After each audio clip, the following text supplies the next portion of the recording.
ሰላም ጤና ይስጥልን አድማጭ ተመልካቾቻችን መጋቢት 11 2017 ዓ.ም ዕለታዊ መረጃዎችን ይዤላችሁ ቀርብ ያለው መረጃዎችን ወደ እናንተ እያደረስኩ አብሬያችሁን ቆየው በለጠ ካሳ ነኝ። እናንተም አብራችሁን እንድትቆዩ ነው በአክብሮት የምጋብዛችሁ። በተለያዩ አካባቢዎች የቀጠሉ አውደ ውጊያዎች አሉ። እነዚህን በተመለከተ ዝርዝር መረጃዎችን ይዣለሁ የማደርሳችሁ ይሆናል። በአንድ አዳራሽ ለወታደራዊና የሲቪል አመራሮች በተሰበሰቡበት ከመቶ በላይ ሰዎች በተገኙበት በተከታታይ በደረሱ የቦምብ ጥቃቶች ከፍተኛ ጉዳት ደርሷል ተብሏል። ይህንን በተመለከተ ዝርዝር መረጃ የማደርሳችሁ ይሆናል። ከዚህ ባሻገር በዛሬው ጠቅላይ ሚኒስትር አብይ አህመድ በተወካዮች ምክር ቤት ከምክር ቤት አባላት ለቀረቡ ጥያቄዎች ማብራሪያ እየሰጡ ነው የሚገኙት። የምክር ቤት አባል ዶክተር ደሳለኝ ጫኔ የአብን የባህር ዳርና የአካባቢው ተመራጭ በርካታ መሰረታዊ ጥያቄዎችን አንስተዋል። ይህንን በተመለከተም ተጨማሪ መረጃዎችን ከምክር ቤት የማጋራችሁ ይሆናል። ህወሓት ሰሞነኛ አዲስ እቅዱን ይፋ አድርጓል በወታደራዊ መሪዎቹ አማካኝነት። ይህንንም በተመለከተ እንደዚሁ ተጨማሪ መረጃ አለኝ። እነዚህና ሌሎች መረጃዎችን በቅደም ተከተል ወደ እናንተ አደርሳለሁ።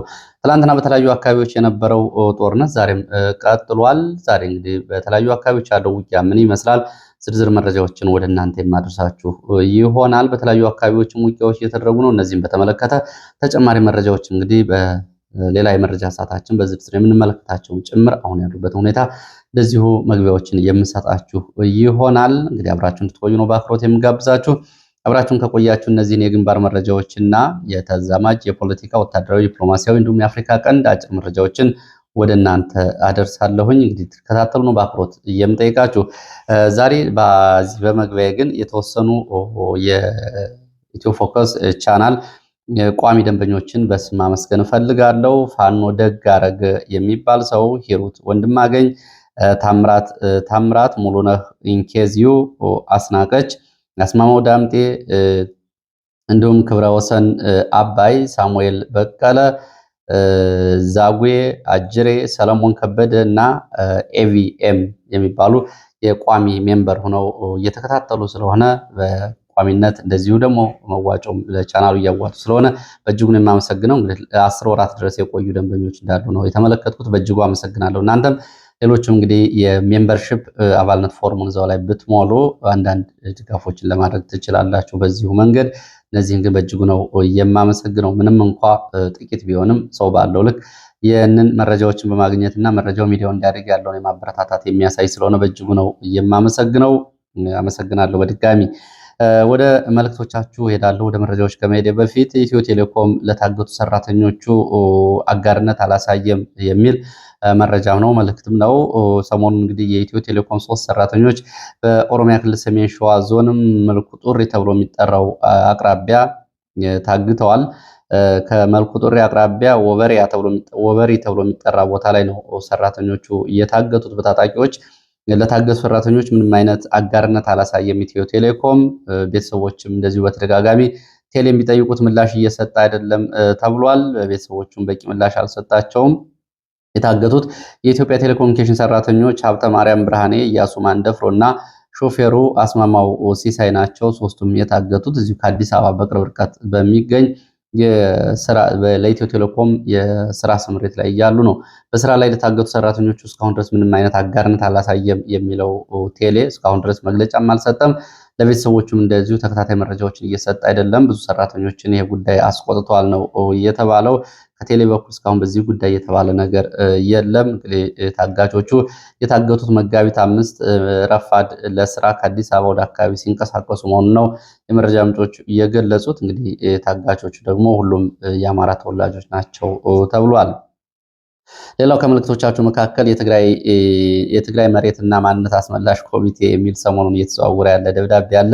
እሱም በተመለከተ መልእክቶችን አድርሳችሁኛል። ይህንን እንግዲህ ይሄ የትግራይ መሬትና ማንነት አስመላሽ ኮሚቴ የሰቀለው ካርታ አለ። በ1988 በአፄ ዮሐንስ በአፄ ምኒልክ የተካለሉ የትግራይ መሬቶች በሚል ያወጣው ካርታ አለ። በጣም አስቂ ነው። እንግዲህ ከመተማን ጎንደር ከተማ ድረስ ነው ያጠቃለው ካርታው። በወሎ በኩልም ወልዲያ ድረስ አለፋ ድረስ አካቷል። እንግዲህ አሁን 40%ቱን የትግራይን አካባቢ ባለፈው በነበረ የማንነት ጥያቄ ያጣው የትግራይ ፖለቲካ አሁን ደግሞ ጎንደርን ጨምሮ ወልዲያ ድረስ ወስዳለሁ እያለ ነው የሚገኘው። ይህንን በነገራችን ላይ እንደ ቀልድ የሚታይ ጉዳይ አይደለም። ይህንን ግን ሰሞኑን ወልቃይትን ለትግራይ መልሱላቸው ለሚሉ አማራንን ብለው የአማራ ህልውና ጥያቄዎችን ላልተረዱ ሰዎች ነው መሰጠት ያለበት ካርታው። እንግዲህ እነዚህ ሰዎች የሚሰሙ ከሆነ ይህንን ካርታ ላኩላቸው ህወሓት ምን እያለ እንደሆነ። ከዚህ ጋር በተያያዘ ከትግራይ በ2 ዓመታት ውስጥ ነፃ ሀገር ትሆናለች እና እነዚህን አካባቢዎች ከጠቀለልን በኋላ የሚለውን በሚዲያ ላይ የህወሓት ሰዎች ያደርጓቸውንም እንደዚሁ አጫጭር ቪዲዮዎችም ልካችሁልኛል። እኔም ተመልክቻቸዋለሁ። በእጅጉ ነው የማመሰግነው። ይሄ የተተወ ጉዳይ አይደለም። ለዛ ነው ከህወሓት ጋር እንሰራለን ሲባል፣ ከህወሓት ጋር አጋርነት እንፈጥራለን ሲባል ምን ማለት እንደሆነ በደንብ መመርመር አለበት። ህወሓት አሁን የትግራይ ነፃ ሀገር ጉዳይ ያልተወ ድርጅት ነው። አሁንም ነፃ ሀገር ለመሆን ሁኔታዎች አልፈቅዱለት ብለው ነው እንጂ በ2 ዓመታት ውስጥ ህዝበ ውሳኔ አድርገን ነፃ ሀገር እንሆናለን ያለ ድርጅት ነው። ከዚህ ጋር የሚሰሩት ስራ ማንን ለመስጠት ነው? ወልዲያንም ጎንደርንም ሰጥቶ ትግራይን ሞሽሮ ነፃ ሀገር ለማድረግ ነው ወይ የሚለው ብዙዎቹ እንግዲህ አሁን ባለው ሁኔታ ህልውና እስከ ድረስ ነው የሚለውን ያልታሰበበት እንዲሁም ደግሞ በልህና በወቅታዊ ብስጭት ምክንያት የሚደረግ አጋርነት ሊያመጣ የሚችለውን ጉዳይ በተመለከተ እንግዲህ የሚያሳይ ነው። አመሰግናለሁ። የፋኖ አንድነትን በተመለከተ በህልውና ትግሉ በፖለቲካዊ ወታደራዊ እንቅስቃሴ ሊያመጣ የሚችለውን አጭር ውጤት በአጭር ጊዜ የሚመጣውን ውጤትን በዝርዝር ያደርሳችሁኝ ያላችሁ አመሰግናለሁ። ደርሶኛል። ከተለያዩ አካባቢዎች መልእክቶችን አደርሳችሁኛል። ከደብረ ማርቆስም ትላንትና በነበረው ውጊያና ከውጊያው ጋር በተያያዘ ከዚህ በፊት የሚሊሻ አባል የነበረ ከ2 ወራት በፊት ፋኖን ተቀላቅሎ የነበረ ሰው ትላንትና በነበረ ውጊያ ላይ የሚሊሻ ጽሕፈት ቤት ኃላፊነት አባልነቱን ይዞ በውጊያው ላይ ያሳየውን አቋም በተመለከተም እንደዚህ አይነት ጥንቃቄዎች ይገባቸዋል ያላችኋቸውን በርካታ መልእክቶች ልካችሁልኛል። አመሰግናለሁ። እንግዲህ ዛሬ አሁን በቀጥታ ይህንን መረጃን እያስተላለፍኩ ባለሁበት ሰዓትም በቀጥታ በብሔራዊ ቴሌቪዥን ጣቢያዎች እንዲሁም ደግሞ በተለያዩ የፌስቡክ ገጾች እና በጠቅላይ ሚኒስትሩ የፌስቡክ ገጽ ጭምር በራሱ እየተላለፉ የሚገኘው የፓርላማ ውሎ ነው። በዚህ ፓርላማ ላይ ዛሬ ጠቅላይ ሚኒስትሩ ማብራሪያ እየሰጡ ነው። ጠቅላይ ሚኒስትሩ እስካሁን ለሁሉም ጥያቄዎች ማብራሪያ አልሰጡም። ማብራሪያ እየሰጡ ያሉት ግን ያው እንግዲህ ኢትዮጵያ ማርና ወተት እየፈሰሰባት ያለች ነው የሚያስመስሉት። ኢትዮጵያ በ100 ዓመት ታሪክ ታይቶ የማይታወቅ የውጭ ምንዛሬ ክምችት በእጅጉ አሳድጋለች ነው እየተባለው። ያው ትላንትና የወጡ መረጃዎች ደግሞ የመንግስት እንግዲህ መከላከያ ሚኒስቴርን ጨምሮ ትምህርት ሚኒስቴር፣ ጤና ጥበቃ ሚኒስቴር በጀቶቻቸውን ጨርሰዋል። ከአሜሪካ ይመጣ የነበረውን እርዳታ ለመተካት ሰራተኞች እንግዲህ የአደጋ ስራ አመራር የክፍያ ተግባራዊ እንዲደረግ የሚለው ጉዳይ መውጣት ይታወቃል። ለማንኛውም በምክር ቤት ውስጥ ከተነሱ ጉዳዮች መካከል የቀድሞው የአብን ሊቀመንበር የምክር ቤት ተመራጭ ዶክተር ደሳለኝ ጫኔ መሰረታዊ ጉዳዮችን አንስተዋል። ዶክተር ደሳለኝ ጫኔ ለምክር ቤቱ ካቀረባቸው ጥያቄዎች መካከል እንግዲህ ጠቅላይ ሚኒስትሩ እነዚህን ገና ምላሽ ይሰጣሉ። በኋላ ነጥቦቹ ይዤ የምመለስ ይሆናል። አሁን ጠቅላይ ሚኒስትሩ በዚህ ሰዓት እየተናገሩ ያሉት የኢኮኖሚ ጉዳዮችና የተመዘገቡ የኢኮኖሚ ለውጦች ያሏቸውን ነው። ያው እንግዲህ እሳቸው የሚናገሩላት ኢትዮጵያ በተጨባጭ የትኛዋ ነች የሚለው ግን ያው ምላሽ ከሁሉም ዜጋ ነው የሚፈልገው። በማርና ወተት እየዘነበባት ያለችው ኢትዮጵያ የትኛዋ ነች? በጠቅላይ ሚኒስትሩ አእምሮ ውስጥ ያለችው መሬት ላይ ያለችው ኢትዮጵያ የትኛዋ ነች? እንግዲህ በኋላ በሚኖረን መረጃዎች የምመለስበት ይሆናል። በዝርዝር አንዳንድ ነጥቦችን ከዚህ ከምክር ቤት አባላት ስብሰባ ጋር በተያያዘ ዶክተር ደሳለኝ ጫኔ ያነሷቸውን ነጥቦች በተመለከተ ግን መሰረታዊ ጉዳዮችን አንስተዋል። በኢትዮጵያ ውስጥ ያለውን አጠቃላይ ጦርነት፣ ሰብአዊ መብት ረገጣና የዲሞክራሲ እድገት እንዲሁም ደግሞ የብልጽግና አጠቃላይ ባህሪያትን በተመለከተ ብዙ ነጥቦችን ነው ያነሱት። ካነሷቸው ነጥቦች መካከል የውስብስብ ችግሮች መፍትሄው ፖለቲካዊ እንጂ አፈሙዝ ሊሆን አይገባም በሚል ባቀረቡት የተለያዩ ዓለም አቀፍ ድርጅት ሪፖርቶችን ተጠቅመዋል። የሰብአዊ መብት ሁማን ራይትስ ዎች፣ አምነስቲ ኢንተርናሽናል፣ ዓለም አቀፍ የልማት ድርጅት የሂውማን ኢንዴክስ ላይ ያቀረቧቸውን ሪፖርቶች ጭምር በኢትዮጵያን በተመለከተ የወጡ ሪፖርቶችን በአሃዛዊ አባሪነት እና በአሃዛዊ መረጃ ነው አስደግፈው ያቀረቡት። እንግዲህ በዚህ ውስጥ ከተነሱ ጉዳዮች መካከል በጣም አስቂ ንግግሮችም አሉ። መልክታቸው ጠንካራ የሆነ ኢህአዴግ ጦረኛ ነበረ፣ ብልጽግና ግን የሙሉ ጊዜ ጦረኛና ጦር ጠማቂ ድርጅት ሆኗል። ኢህአዴግ ሙሉ ቅርጽ ለውጥ ሳያደርግ ሙሉ ልውጠተ ቅርጽ ሳያደርግ ወደ ብልጽግና ተቀየረ። ብልጽግና የሙሉ ጊዜ ጦረኛ ሆኗል። ባለፉት 7 ዓመታት ብልጽግና ጦርነት ውስጥ ነው ያለው። ባለፉት 7 ዓመታት ብልጽግና የጦርነት ዓመታቶች ናቸው በኢትዮጵያ ታሪክ ብለዋል። በሰሜን ኢትዮጵያ የደረሰውን የጦርነት ውድመት በተመለከተ ወደ 30 ቢሊዮን ዶላር አማካይ የገንዘብ ስሌት ከተለያዩ ዓለም አቀፍ ተቋማት የተገኘውን ጥናት መሰረት በማድረግ እና አሁን ደግሞ በአማራ ክልልና በኦሮሚያ ያለውን ጦርነት ጨምሮ በአጠቃላይ በግርድፍ ስሌት ወደ 60 ቢሊዮን ዶላር ገንዘብ ወጥቷል ቢባል ይሄ እንግዲህ ወደ ብር ሲቀየር የኢትዮጵያ 7.8 ትሪሊዮን ብር ይሆናል። ይሄ ማለት ለ8 ዓመታት የኢትዮጵያ በጀት የሚሆን ገንዘብ ነው አሁን በዚህ ጦርነት እየወደመ ያለው ብለዋል። ከዚህ ጋር በተያያዘ እንግዲህ በኢትዮጵያ ውስጥ 86 ሚሊዮን ኢትዮጵያውያን አሁንም ከድህነት ወለል በታች መሆናቸውን ነው በጥያቄያቸውና በማብራሪያቸው ያነሱት። እነዚህን ማብራሪያዎችና ጥያቄዎች እንግዲህ በተመለከተ በተለይ በሰብአዊ መብትና ካለው አጠቃላይ ሁኔታ ጋር በተያያዘ እስረኞችን ሁኔታ ድምፅ በማሰማት በትክክል ጥያቄዎቹን አቅርበዋል። ለኢትዮጵያ ሕዝብ ማለት ነው። በኮሪደር ልማት ላይም እንደዚሁ ከዚህ ጋር በተያያዘም የደረሰውን የኢኮኖሚ ቀውስም እንደዚሁ እንደ ብሔራዊ አደጋ አድርገው ተመልክተውታል። አጠቃላይ አሁን ያለውን የጦርነት እና የኢኮኖሚ ቀውሱ ብሔራዊ አደጋ አድርገው ተመልክተውታል። ዶክተር ደሳለኝ ጫኔ ያው እንግዲህ ጓደኛ ነው እርስዎም አንተም በምለው ያው ይህንን እንደምትገነዘቡ ተስፋ አድርጋለሁ። ዶክተር ደሳለኝ ጫኔ የሰብአዊ መብትን በተመለከተ እንግዲህ ካቀረበው ጉዳይ ነጥቦች ላይ 8200 ሰዎች በዚህ በጦርነት ተገድለዋል። በድሮን ጭፍጨፋ የተገደሉትን ሰዎች አሃዛዊ መረጃ ይፋ አድርጓል። ከአሁን በፊት ከወጡ ሪፖርቶች በመነሳት እንደዚሁም ደግሞ 2024 የአማራ ክልል የቀጠለው የድሮን ጥቃት ዛሬም በዚህ ሰዓት በአማራ ክልል የድሮን ጥቃት እየቀጠለ መሆኑና ህጻናት ጨምሮ በርካቶቹ እየተጨፈጨፉ መሆናቸውን ነው ዶክተር ደሳለኝ በምክር ቤት ያነሳው። ጋዜጠኞች አፈና ተፈጽሞባቸዋል። የዲሞክራሲ ተቋማት እየተዘጉ ነው። የምክር ቤት አባላት እነ ዮሐንስ ቧያለው፣ እነ ክርስቲያን ታደለ፣ እነ ዶክተር ካሳ ተሻገርን ጨምሮ እነ ዶክተር ጫኔ ከበደን በርካታ እስረኞችን፣ ምሁራንን፣ ጋዜጠኞችን በስም በመጥራት 182 የሚደርሱ የአማራ ጋዜጠኞች፣ ፖለቲከኞች፣ የምክር ቤት አባላት ጭምር ያለመከሰስ መብታቸው ሳይነሳ ለበርካታ ጊዜያት በስር ላይ እንደሚገኙና ለበርካታ ጊዜያት ፍርድ ቤት የተመላለሱ ቢሆንም እስካሁን ድረስ መፍትሄ አጥተው እየተሰቃዩ መሆናቸውን ዶክተር ደሳለኝ ጫኔ በዝርዝር አንስተዋል። የህወሓትና የጦር መሪዎቹ በአጭር ጊዜ የህወሓት የጦር መሪዎች በሰሜን ዕዝ ላይ ጥቃት የፈጸሙትና ጦርነትን የመሩ የህወሓት የጦር መሪዎች በአጭር ጊዜ ሲፈቱ መንግስትን የተቹ ጋዜጠኞቹ ግን አማራ በመሆናቸው እየተሰቃዩ ይገኛሉ። በአማራ ተወላጆች ላይ ባለፉት 2 ዓመታት የሚፈጸመው ግፍ የመብት ተሟጋቾች ድርጅቶች ሪፖርቶችን ጠቅሶ ደሳለኝ ጫኔ በምክር ቤቱ ይህንን አቅርቧል። የፖለቲካ ምህዳሩን በተመለከተ ከፍተኛ የፖለቲካ መቃ እየተፈጸመ ነው የሚገኘው። አሳዛኝ በሆነ ሁኔታ ውስጥ ይገኛል የፖለቲካ ሁኔታ። ምክር ቤቱ ይህን ሁሉ ሲሆን ምንም እንዳላየ እና ምንም ማድረግ ባለመቻሉ በታሪክ ውስጥ በጥቁር መዝገብ ይሄ ምክር ቤት ይመዘገባል ወይም ደግሞ በታሪክ ውስጥ ተወቃሽ ይሆናል ብለዋል። ይሄ ምክር ቤት የሚጨንቀው አይመስለኝም። ያው እጅ ከማውጣት ያለፈም ተልእኮ የለውም። የብልጽግና አባላት ምክር ቤት ሲገቡ መብቶቻቸውና ጥቅሞቻቸው ብልጽግናን ለማገልገል ነው እንጂ ምክር ቤቱ እንኳ ስለ ህግ የማውጣት የተሻለ አቅምና መብት እንዳለው እንኳ ብዙዎቹ ተገነዝበዋል። ብዙዎቹም ደግሞ በዚህ ደስተኛ ስላልሆኑ ምክር ቤት ስብሰባ ላይ አይገኙም። ለማንኛውም 4 መሰረታዊ ጥያቄዎችን ዶክተር ደሳለኝ ጫኔ አንስተዋል። አንደኛ፣ በአማራ ህዝብ ላይ ለተፈጸመው የዘር ማጥፋት እውቅና መስጠትና ይህን በገለልተኛ ምርመራ እንዲመረመር ማድረግ። ይህንን ጥያቄ በተደጋጋሚ ሲነሳ ጠቅላይ ሚኒስትሩ በተደጋጋሚ ጥያቄውን የሚያጣጥልበት መንገድ ተቀባይነት እንደሌለውና ይሄ መስተካከል እንዳለበትና ወንጀሎች በስማቸው መጠራት እንዳለባቸው። ሁለተኛ፣ ምክክር ኮሚሽን፣ ሽግግር ፍትህ የሚባሉት እነዚህ ተቋማት ውጤታማ የሆኑት በአማራና በኦሮሚያ ጦርነት የሚቆም ከሆነና ሁሉም በዚህ ጦርነቱ እየተሳተፉ ያሉ አካላት ከተካተቱ ብቻ መሆኑን፣ የፌዴራል መንግስቱ የትግራይን ጦርነት እንዳቆመው ሁሉ በዚህ በተለያዩ አካባቢዎች በኦሮሚያና በአማራ ክልል ያለውን ጦርነት መቼ እንደሚያቆመው እንደዚሁ ኃላፊነቱን መውሰድ አለበት። መቼ ታቆሙታላችሁ? ሌላው ለፋኖ ኃይሎችና ለኦነግ ታጣቂዎችም በሰላም አማራጮች ላይ እንደዚሁ ጥሪ አድርገዋል ዶክተር ደሳለኝ ጫኔ። ለነዚህ ምላሽ እንዲሰጡ እነሱንም ጥሪ አቅርበውላቸዋል። በአጠቃላይ እንግዲህ በዚህ በምክር ቤቱ ላይ በዚህ በተለይ በሰብአዊ መብት አያያዝ፣ በኢኮኖሚ፣ በብልጽግና አጠቃላይ መንግስትና አስተዳደር ጉዳይ ላይ ብርቱ ጥያቄዎችን ያነሱት እንግዲህ ጠቅላይ ሚኒስትሩን ምላሾች ደግሞ በኋለኛው ፕሮግራም ጭምር የተለያዩ አውዶች ይዘናቸው የምንቀርብ ይሆናል። ከዚህ ጋር በተያያዘ የባህር በር ጉዳይም እንደዚሁ በምክር ቤቱ ተነስቷል። በዲፕሎማሲው የባህር በር ለማግኘት የተሰራ ስራ ካለ በሚል ነው። አብዛኞቹ የምክር ቤት አባላት በነገራችን ላይ ሲያነሷቸው የነበሩ ጥያቄዎች በእጅጉ ነው የሚያስቡት።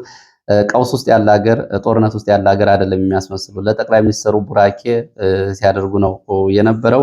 ያው እንግዲህ ዶክተር ደሳለኝ ጫኔ እንዳለው ብልጽግና የውዳሴ ድምፆችን ነው እንጂ የሰቆቃ ድምፆችን ወይ ደግሞ ሀገሪቱ ያለችበትን ሁኔታ ለመስማት አይፈልግም ብለዋል። እንደተባለው እንግዲህ የሚሰማው የከንቱ ሞገሴ ውዳሴዎችን ነው ብለዋል። ይህም እንግዲህ ያው ምክር ቤቱን አባላትን ፈገግ ሲያደርግ ነበረ። ብዙ የምክር ቤት አባላት በነገራችን ላይ በታሪኩ ተጠያቂ የሚያደርጋቸውና አሁን አቋም ተወስባቸው ጉዳዮች ናቸው ያሉት። ስለዚህ ግፊት ማድረግ ጦርነትን እንዲቆም አገሪቱ ከገባችበት ቀውስ የምትወጣበትን መንገድ በእጃቸው ያለውን ቢያንስ እንኳ የመቃወም መብትና እንዲሁም ደግሞ እንደ ህጉ ጠቅላይ ሚኒስትሩን ጭምር የማስገደድ ከኃላፊነት የማንሳት ጭምር መብት የምክር ቤቱ ነው። ይህንን ድረስ እንግዲህ መብት እንዳላቸው ለምክር ቤት አባላትም ለማስታወስ ነው። ወደ ሌሎች መረጃዎች ነው የሚሄደው። ወደ ሌሎች መረጃዎች ሲሄድ የህወሓት የምዕራብ ግንባር አዛዥ ብርጋዴር ጀነራል ምግበ በትግረኛ ያስተላለፈው መልእክት አድዋ አካባቢ ከአንድ ኮማንድ የተገኘውን መልእክት በመዘምር ያሰራጩትን ዶክተር ሳይ መንግስቴ ወደ አማርኛ መልሶት ተመልክቻለሁ። በዚህ ጉዳይ ላይ በርካታ ነጥቦችን አንስተዋል።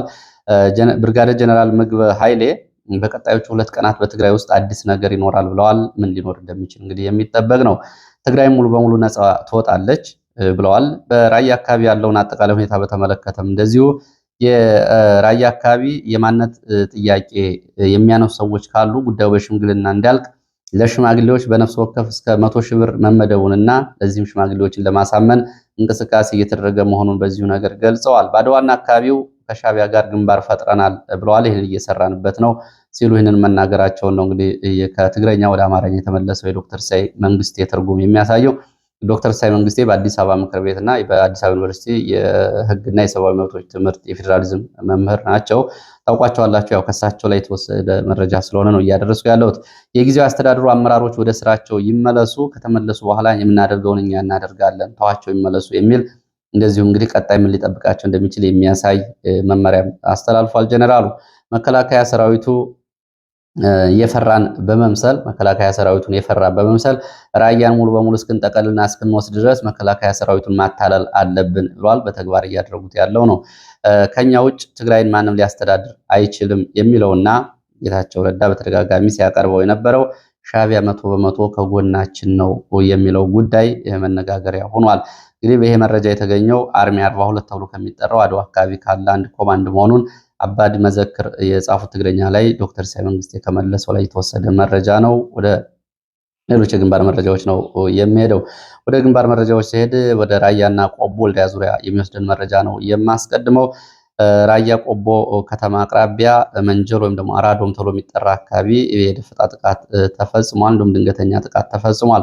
በዚህ በተፈጸመ ድንገተኛ ጥቃት ከፍተኛ ወታደራዊ ቁሳዊ ጉዳት ደርሷል ተብሏል። እንግዲህ ሰሞኑን ትላንትና ከተጀመሩት የአንድነት ዘመቻዎች ጋር አንዱ ነው። በዚህ ቀጠና እየተደረገ ያለው ትላንትና ወርጌሳና አካባቢ እንደዚሁ ውጊያ ሲደረግ ነበረ።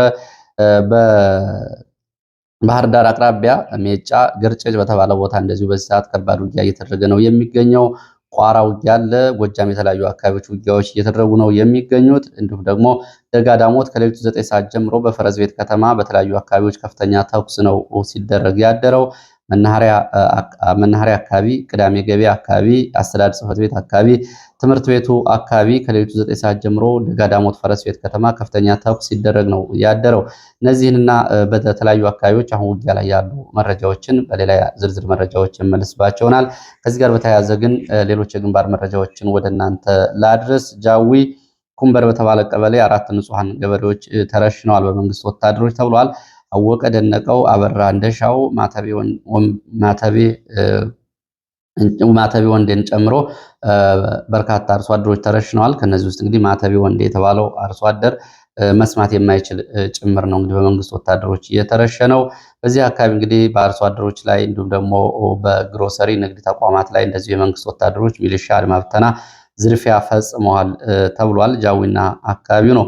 በመሀል የፋኖ የሰራዊት ግንባታውን ቀጥሏል። በትላንትናው ዕለት በተለያዩ አካባቢዎች ስልጠናቸውን ያጠናቀቁ የፋኖ ልዩ ኮማንዶ አባላት እንደዚሁ ስለመመረቃቸው የወጡ መረጃዎች ያሳያሉ።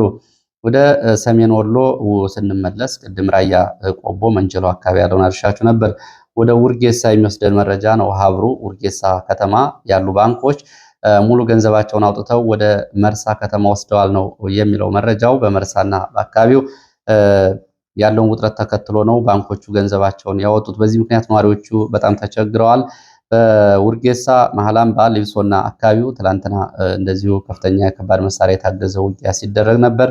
ዛሬ ማለዳ ከውርጌሳ ከተማ 7 ኪሎ ሜትር ርቀት ላይ በምትገኘው ገንፎ ጨፌ ተብላ ከምትጠራ ቦታ ከዚች ቦታ መከላከያ ከባድ መሳሪያ ወደ ተለያዩ አካባቢዎች አልፎ አልፎ እየተኮሰ መሆኑን የመረጃ ምንጮቹ ገልጸዋል። ወደ በለሳ ማዕከላዊ ጎንደር ስንሄድ ምዕራብ በለሳ ከአርባያ ከተማ አቅራቢያ ወራላ ተብሎ የሚጠራ ቦታ ከባድ ውጊያ ሲደረግ ነው ያመሸው። ምሽቱን በዚህ ውጊያ የደረሰው ዝርዝር ጉዳት አልታወቀም። እንደ መረጃ ምንጮቹ አመሻሹን የመንግስት ኃይሎች ከተማዋን ለቀው ወጥተዋል። ከምሽቱ 1 ሰዓት ጀምሮ ደግሞ ፋኖ ወደ ከተማው ዘልቆ ስለመግባቱ ነው የገለጹት። ከበለሳ ከአርባያ በቅርብ ርቀት የምትገኝ ከተማ እንደሆነች ነው የመረጃ ምንጮቹ የገለጹት። ሌላው በሰሞኑን በነበረው ውጊያ በቋራ ኦሜድላ ክፍለ ጦር የዘመቻ ምክትል መሪ እንግዲህ መስዋዕትነት መክፈሉ ይታወቃል። ይህንን በተመለከተ የትግል አጭር የህይወት ታሪክ የክፍለ ጦሩ ቋራ ኦሜድላ ክፍለ ጦር ይህንን አሰራጭቷል። የህይወት ታሪኩ በተሰራጨው ላይ ከ2008 ጀምሮ በነበሩ ተጋድሎዎች ከህወሓት ጋር በነበረ ጦርነት በወልቃይት ጠገዴ፣ ማይካድራ፣ ሁመራ የዘመቻ መሪው አረጋ ጌታቸው ያደርጋቸውን ፍልሚያዎችና የትግል ታሪኮች እንዲሁም በህወሓት ሁለተኛ ዙር ወረራ በጠለምት ግንባር ተከታታይ ያደረጋቸውን ዘመቻዎች በቋራ የታጠቀና ያልታጠቀ ህዝብ በመምራት በማደራጀት የፋኖ ክፍለ ጦር መሪ እስከመሆን ድረስ የነበረውን አጠቃላይ የትግል ታሪክ እንዲሁም ደግሞ በግል ህይወቱም የልጆች አባት መሆኑና 1980 ዓ.ም በዛው በቋራ የተወለደ መሆኑን አረጋ ጌታቸው የክፍለ ጦር ቋራ ኦሜድላ ክፍለ ጦር የዘመቻ መሪ ሰሞኑን በነበረ አሶላ ተብሎ በሚጠራ ቦታ በተደረገው ውጊያ እንግዲህ ከ3 የፋኖ አባላት ጋር መስዋዕትነት መቀበላቸውን እንግዲህ ክፍለ ጦር ካሰራጨው መረጃ ላይ ለመመልከት ይቻላል። በዚሁ ቀጠና ሽንፋ ተብሎ የሚጠራው አካባቢ ነው እንግዲህ ትልቅ ክስተት የተፈጸመው።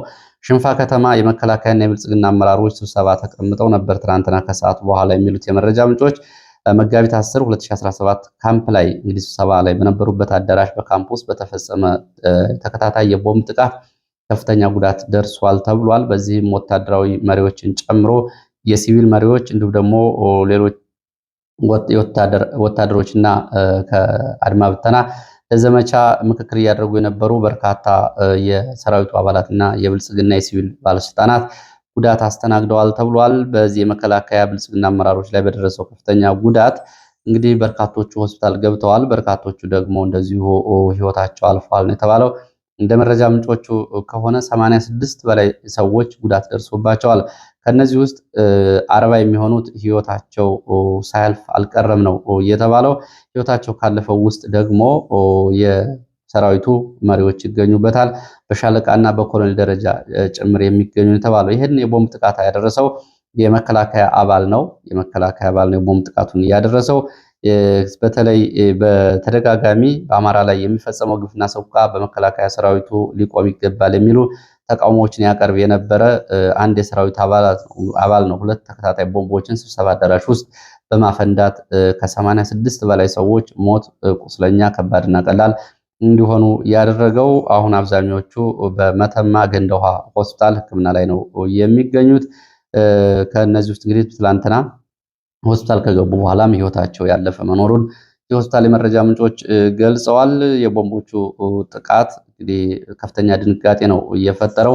ካምፕ ውስጥ እርስ በርስ እንደዚህ ልንተላለቅ ነው ወይ የሚል ከፍተኛ ድንጋጤ ፈጥሯል ነው የተባለው። ሆስፒታሎቹ ለሌሎቹ ታካሚዎች፣ ለሲቪል ታካሚዎች ትናንት አመሻሹን ዝግ ሆነው ነበር ሲሉ የመረጃ ምንጮቹ ገልጸዋል። ወደ ጎንደር ከተማ ስንመጣ ጎንደር ከተማ በአዘዞ ክፍለ ከተማ ሎዛ ማርያም አቅራቢያ ጉብሪት ተብሎ በሚጠራ አካባቢ ምሽቱን ከባድ ውጊያ ሲደረግ ነበረ። በአዘዞ ክፍለ ከተማ ስር በምትገኘው ቦታ ላይ በነበረው ውጊያ የደረሰው ጉዳት አልታወቀም። የአፄዎቹ ክፍለ ጦር አዘዞ ድማዛ ብርጌድ ነው ውጊያ ሲያደርግ ያመሸው። የደረሰው ጉዳት ግን አልታወቀም። ከቀናት በፊት አዘዞ ድማዛ ብርጌድ ከአዘዞ ከተማ የሚሊሻ አባላትን ይዞ መውጣቱን እና በዚህም ከፍተኛ ተኩስ እንደነበር የመረጃ ምንጮቹ አስታውሰዋል። ደቡብ ጎንደር ደራ ዋንዛዬ ላይ እንደዚሁ ዋንዛዬ ፍልውሃ አካባቢ በአድማ ብተና ካምፕ ላይ በተፈጸመ ድንገተኛ ጥቃት እንደዚሁ ከፍተኛ ጉዳት ደርሷል ተብሏል። በዚህ ጥቃት በርካታ የአድማ ብተና አባላት ጉዳት ደርሶባቸዋል። ማክሰኝት ጎንደር ዙሪያ ትላንትና በነበረው ውጊያ ከ15 በላይ የፖሊስ አባላት ጉዳት ደርሶባቸዋል ተብሏል። የፖሊስ አዛዡ ሆስፒታል ገብተዋል። ጎንደር ሆስፒታል ባህሪ ግንብ በነበረው ውጊያ ከ18 በላይ እንደዚሁ የመንግስት ወታደሮች በነበረ ድንገተኛ የደፈጣ ጥቃት በተሽከርካሪ ላይ ጉዳት ደርሶባቸዋል።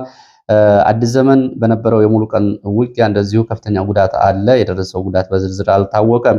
ጠዳ፣ ምንዝሮ ካዘዞ እስከ አዲስ ዘመን ድረስ በነበሩት ወደ 13 የሚደርሱ ቦታዎች ላይ በነበሩት ውጊያዎች የአማራ ፋኖ አንድነት በጎንደር እና የጎንደር ጠቅላይ ግዛት እዝ በጋራ ያደረጓቸው ውጊያዎች እንደሆኑ መረጃዎቹ ያሳያሉ። 4 ክፍለ ጦሮች ከሁለቱም እዞች 6 ብርጌዶች በጋራ የተሳተፉበት ነው። እንግዲህ በተለይ በእነዚህ ዘመቻዎች በንጹሃን ላይም ከፍተኛ ጉዳት ደርሷል። ማክሰኝት አንድ መኖሪያ ቤት ላይ የሞርተር አርፎ 3 ሰዎች ተገድለዋል። አንድ ህፃንን ጨምሮ 2 ሴቶች ናቸው የተገደሉት። ማክሰኝት የፖሊስ አዛዡ ቆስሎ ሆስፒታል ገብቷል። ትናንትና በነበረው ጥቃት እንዲሁም ማክሰኝት በመከላከያ ካምፕ ላይ በደረሰው ድንገተኛ ጥቃት የሌሊት ጥቃት ትናንትና ያን ተከትሎ ውጊያ ነበር። በዚሁም ከፍተኛ ጉዳት ደርሷል ነው። ቁጥሩ ለጊዜው አልታወቀም ነው የተባለው። እነዚህን ዘመቻዎች በተመለከተ እንግዲህ የፋኖ ባንተ አባተ አንደኛ የሙት ዓመት መጋቢት 10 የታሰበበት የመስዋዕትነት ጊዜ ማለት ነው። ከዚህ ጋር በተያያዘ እንዲሁም ከዛ በኋላ በተለያዩ ጊዜ የሚገኙ የፋኖ ከፍተኛ ወታደራዊ አመራሮች ጭምር ለተሰዉባቸው ዘመቻዎች የጋራ ዘመቻ እንደሆነ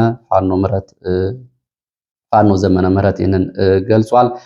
ፋኖ ካስትሮም እንግዲህ ከጎንደር የበጋሻው ክፍለ ጦር የጋራ ዘመቻዎቹ ውጤታማ እንደነበሩ ገልጸዋል። ከዚህ ጋር በተያያዘ ተጨማሪ መረጃዎችን ወደፊት ወደ የማደርስ ይሆናል እየተከታተልኩኝ። ሌላው መረጃ ወደ አፍሪካ ቀንድ የሚወስደን መረጃ ነው። የአፍሪካ ቀንድ መረጃዎች ሶማሌላንድ የአሜሪካና እስራኤል እውቅና የሚሰጡ ከሆነ በጋዛ የሚነሱ የፍልስጤም ተፈናቃዮችን ለመቀበልና ለማስፈር ዝግጁ ነው ብላለች። ይህንን በተመለከተ የሶማሌላንድ ባለስልጣናት ከእስራኤል ባለስልጣናት ጋር እየተነጋገሩ መሆኑን ደርሼበታለሁ ወይም ደግሞ መረጃ አግኝቻለሁ ሲል አልጀዚራ ይዞ ወጥቷል። ዶናልድ ትራምፕ የአሜሪካው ፕሬዝዳንትም እንደዚሁ ሶማሌላንድን እውቅና በመስጠት በዚህ ቀጠና በአፍሪካ ቀንድ በኤደን ባህረ ሰላጤ ቀጠና የቻይናን እንቅስቃሴ ለመግታትና በየመን አካባቢ ያለውን የአማጽያን እንቅስቃሴ ለመግታት ለሶማሌላንድ እውቅና መስጠት አስፈላጊ ነው ብለው እንደሚያምኑ እንደዚህ ዘገባዎች ይዘው ወጥተዋል። በዚህም ሶማሌላንድ ደስተኛ ነች። ሶማሌላንድ እንግዲህ አሜሪካና እስራኤል ጋዛን መልሶ ለማልማት በሚል የጋዛ ነዋሪዎችን ወደ አፍሪካ ሀገራት፣ ወደ ሱዳን፣ ወደ ኢትዮጵያ፣ ወደ ሶማሌላንድ እና ወደ ሶማሊያ ለማስፈር ያደረጉት እንቅስቃሴ በተመለከተ ይፋዊ ምላሽ እየሰጠች የመጀመሪያው ሀገር ሆናለች። እውቅና የሚሰጡ ከሆነ እንደ ሀገር እውቅና የሚሰጡ ከሆነ ተፈናቃዮችን ወይም ደግሞ ሰፋሪዎቹን ለማስፈር ዝግጁ ነኝ እያለች ነው የምትገኘው።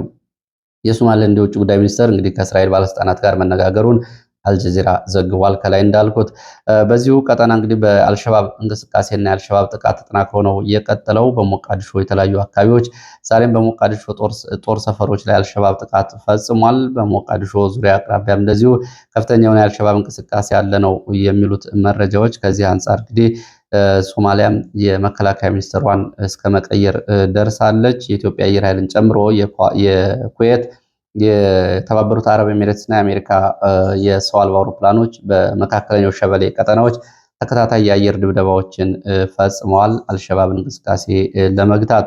ለዚህ ሰዓት ያሉ መረጃዎች እነዚህ እንደመስሉ ስለተከታተላችሁ በእጅጉ አመሰግናለሁ። በሌላ ተመሳሳይ መርሃ ግብር እስከምንገናኝ ድረስ የላይክ ሼር ሰብስክራይብ እያደረጋችሁ እንዲሁም ደግሞ ሌሎች ወዳጅ ዘመዶቻችሁ እያስተዋውቃችሁ ቻናሉን እየተከታተላችሁ አብራችሁ እንዲዘልቁ በአክብሮት በድጋሚ ጠይቃለሁ። መልካም ጊዜ